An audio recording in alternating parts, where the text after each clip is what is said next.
பசுமைச்சாரல் சேனலுக்காக அனைவருக்கும் அன்பு வணக்கம். ஆவடி திருவள்ளுவர் தமிழ்ச் சங்கத்தின் முப்பெரும் விழாவை முன்னிட்டு சிறுவர் சிறுமியர்களுக்கான திருக்குறள் ஒப்புவித்தல் போட்டி, பேச்சுப் போட்டி நடத்தப்பட்டது. அதிலிருந்து சில சிதறல்கள் உங்களின் பார்வைக்கு. திருக்குறள் ஒப்புவித்தல் மட்டுமல்லாது விளக்க உரையையும் தந்த சிறுமி, அறவாழி அந்தணன் தாழ் சேர்ந்தார் கல்லால் பிறவாழி நீந்தல் அறிதல். பொருள்: அந்தணர் என்பதற்கு பொருள் சான்றோர் என்பதால் அறக்கடலாகவே விளங்கும்.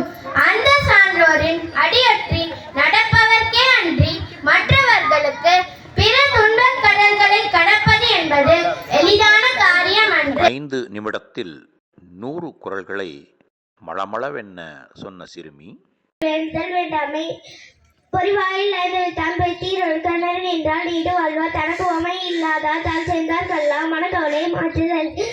தருவாடி அந்தணன் தாழ் சேர்ந்தார் கல்லால் பிறவாடி நீந்தல் அறிதல்.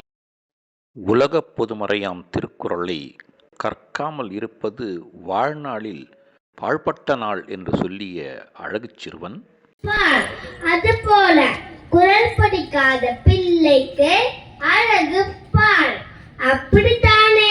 அகரமுள்ள எழுத்தெல்லாம் ஆடி தருவ உலகே உலகு.